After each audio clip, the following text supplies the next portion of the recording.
한국은행 금융통화위원회가 오늘 오전 회의를 열어 이번 달 기준금리를 연 2.5%로 동결했는데요. 기준금리를 동결할 거란 시장의 기대는 빗나가지 않았습니다. 하락 출발했던 코스피는 외국인과 기관의 순매수로 4,750을 넘어 또 최고치를 경신했습니다. 취재기자 연결해서 금융시장 상황 알아보겠습니다. 유한홍 기자, 예상대로 기준금리가 동결됐는데 최근 불안한 환율이 금리 인하의 발목을 잡은 겁니까? 그렇습니다. 채권시장 관계자 96%가 동결을 예상했는데 예상대로 한국은행 금융통화위원회가 올해 첫 기준금리 결정을 연 2.5% 동결로 선택했습니다. 5차례 연속 동결 결정인데요. 말씀하신 것처럼 최근 불안한 움직임을 보이는 원달러 환율이 가장 큰 동결 배경으로 보입니다. 지난해 말 외환 당국의 고강도 개입 후 1,480원대까지 올랐던 환율이 1,420원대까지 급락했다가 1,440원대에 머물렀는데 올해 들어 가파른 상승세를 보이고 있어 통화 당국으로선 부담이 되지 않을 수 없었을 것입니다. 1,440원대에 머물던 환율이 사흘 전부터 1,470원대로 급등했고 어제는 1,479원, 그러니까 1,480원 바로 턱 밑까지 치솟았습니다. 환율은 현재 1,460원대로 다시 내려온 상황인데 시장에서는 베선트 미국 재무부 장관의 구두 개입성 발언 영향으로 보고 있습니다. 베선트 장관은 워싱턴을 방문한 구윤철 부총리와 만나 최근 원화 가치 하락은 한국의 강력한 펀더멘털에 부합하지 않으며 외환 시장에서 과도한 변동성은 바람직하지 않다고 말했습니다.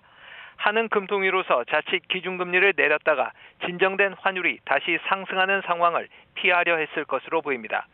현재도 M2, 즉 광의 통화 기준으로 통화량이 GDP의 1.5배를 넘었고 GDP 대비 M2 비율로 치면 미국의 2배에 달하고 있습니다. 고환율의 물가도 들썩이고 있는데 수입 물가는 지난달까지 6개월 연속 상승세를 나타내고 있습니다. 지난달 은행 가계대출이 11개월 만에 처음 감소했고 특히 주택담보대출이 2년 10개월 만에 감소한 점은 금리 인하의 우호적 여건이었습니다.